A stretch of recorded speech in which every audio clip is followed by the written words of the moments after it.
My name is Kornadt. I'm a professor of the Psychology of Aging here at the Faculty of Humanities, Education and Social Sciences.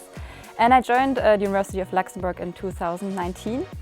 Since last year, I'm also the head of the Department of Behavioral and Cognitive Sciences.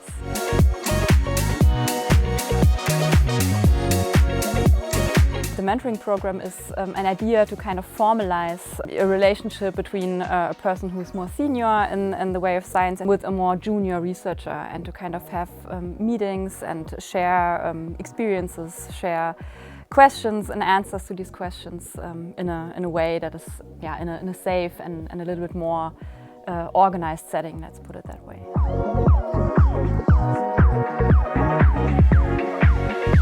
Working in research is, there are a lot of unwritten rules, and when you first start out you don't know many of these rules, and you have to rely on more senior people who are more experienced on giving you advice on things to do, how not to do things. You have to make a lot of choices where you might not know what the consequences are, so I think it is really important to kind of share some of these experiences with the younger researchers and discuss these issues with them. And especially for women, I think at the early stages of your career there might not be so many differences between the female and the male researchers, but as you get older, as you progress in the science field, the relationship becomes, there are more men in positions of power, and the number of female colleagues gets less. So it becomes more of a way of kind of sharing these experiences you have as a female researcher with other women who have gone through the same thing, especially for people who might have families and have to deal with dual career couples, work-life balance with smaller or bigger children. So I think this is really important for all young researchers, but especially for women.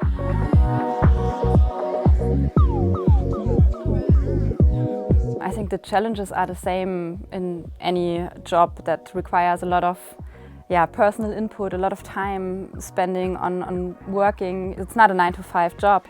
And I think this really is especially hard on people who have to care for relatives, small children, which in most cases are women. So I think, as you start a family, as you become one of the few women in your field, maybe the role models diminish, and then you will have to try to figure out for yourself. And so I think it's really important to have these role models to kind of discuss choices with and ask them questions that you might not be able to ask anybody else.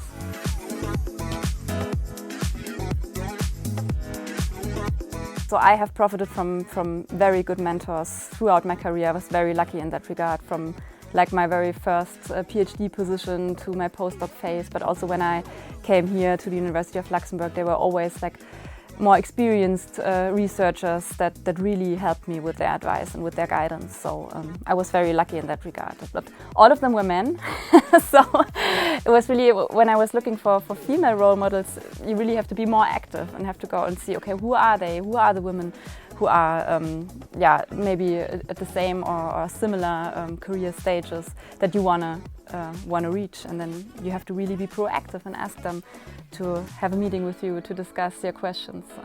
In my case, the natural mentors were always men. If I wanted to look for female mentors, I had to go and search for them.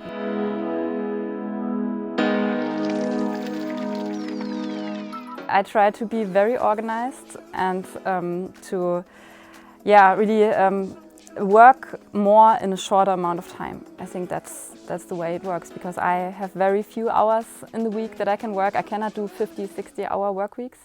So it has to be very organized. In the best case, decide what is important and what is not important.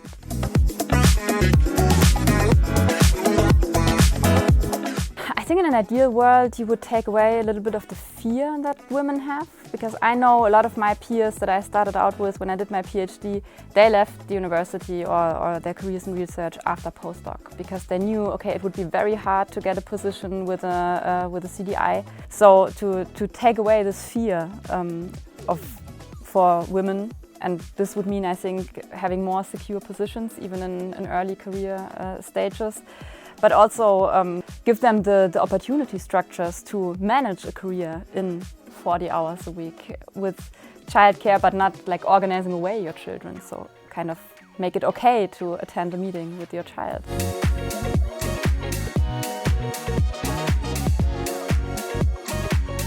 I think it's really very important to really put this on a structural basis, because a lot of us have these informal mentoring relationships where you just meet people and you get to know them, or you contact them and then you kind of build this role yourself. But I think having a more structured program, giving people the opportunity to experience this on a lower threshold, basically. You apply for this program, you meet your mentor, and really you try to figure it out along the way. But you have this structural help, let's put it that way, structural assistance, and also give training to the mentors. I think this is also kind of part of this program, that the mentors will also have some guidance on how to tackle this role.